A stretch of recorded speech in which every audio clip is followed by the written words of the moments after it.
Vanakkam, Karur Nayagi from Connecticut. In Kaveri Pattinam, there were many flags in different colors, different sizes, different shapes. For example, flags at the temples, flags at ships, flags at the buildings where scholars, particularly Tamil scholars, are ready for debate always, and flags on liquor shops, etc.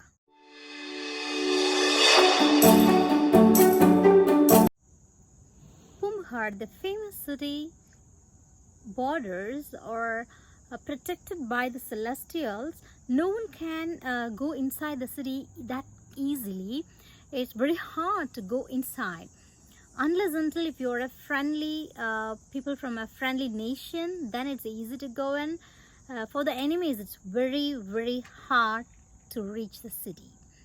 Streets are fulfilled with goods which are supposed to export and import.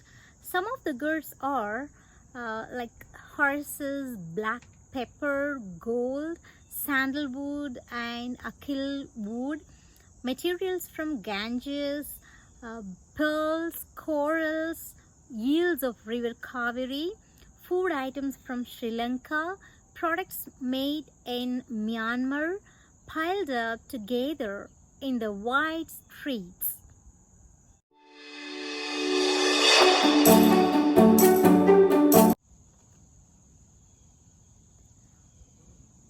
Farmers take care of their cows and bulls.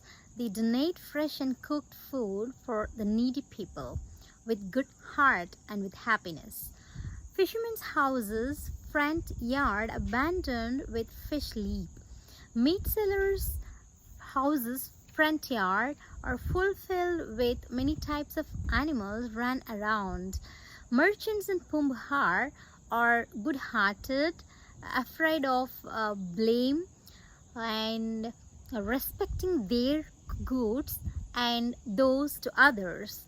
They do not take much when they buy and do not give less when they sell. People from various countries with different type of languages and knowledge living together with Tamil people in Kaveri Pattinam nicely and peacefully.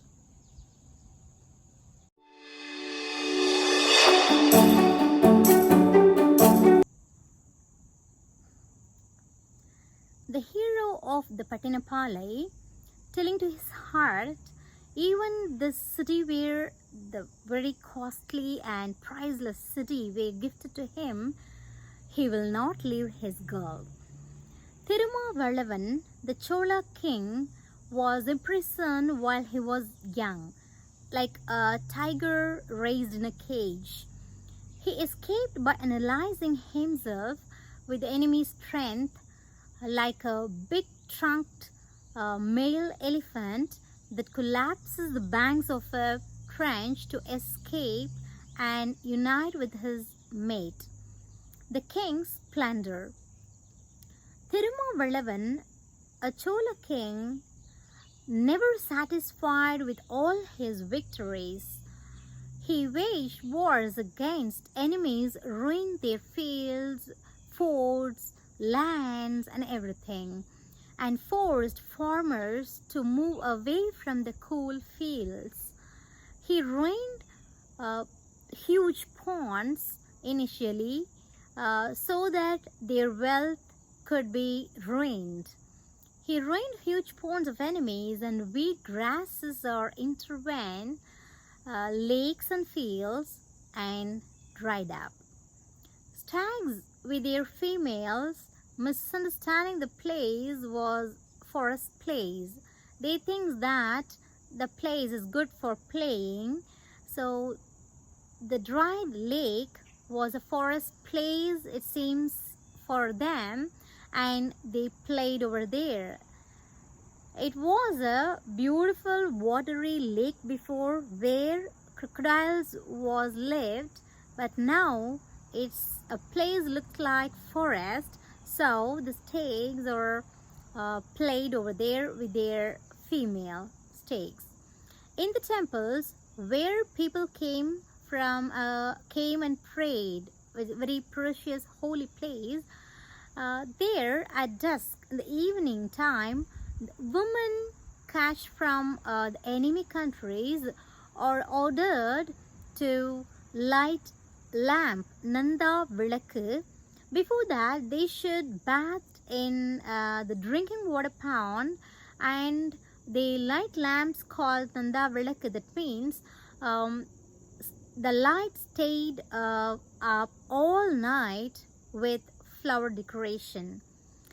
Bull elephants, that means male elephants, with their females are used the god stone which was placed in the temple to rub their back and stay there.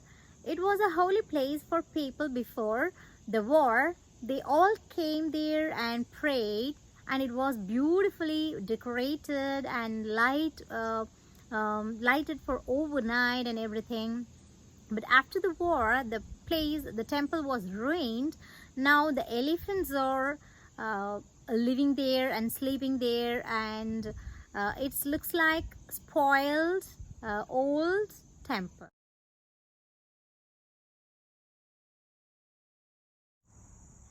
Wide streets of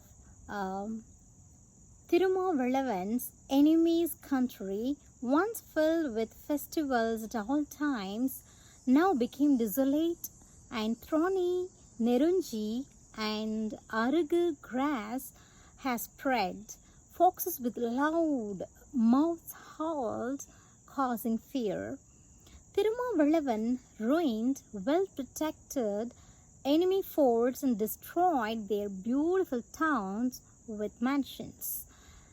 Thieves carried their harsh bows and wore leather slippers, were walked inside the houses, and owls loots inside empty rice granaries all day long. Tirumavalavan, not yet satisfied with the destruction he caused, and enemies are considered Tirumavalavan that he had the strength to dig up the mountains and deepen the ocean and bring down the sky and change the direction of wind. Enemies from all sides from his country come and obey his kingdom before he starts war with them. In other hand, Tirumavalavan, making habitable land with destroying the hot forests and expanding his capital Urayur, and build up places like a lot of houses and temples, built up towns with all facilities. He vowed to fight his enemies and never to turn back in battle and save his people. His little sons, with gold anklet at their lower part of the leg ankles, they are playing in their houses, forts, front yard. His beautiful, adorable wives adorned with nice jewels. The Tirumavalavan himself wears beautiful, nice worked ornaments, and he looks like a lion in strength. The forest that the hero of this Pattinappaalai is telling to his heart that the forest he should cross is harder and harsher than the spears of Tirumavalavan at enemies. It's very hard for him to separate from his girl. His girl's bamboo-like the beautiful arms are more cooler than Tirumavalavan's scepter towards his people. This is what the Pattinappaalai said It's very hard to leave the hero from his girl. At the same time, it describes all about the Kaviripum Pattinam and Thirumavalavan, the great Chola king. Nandri, Vanakkam.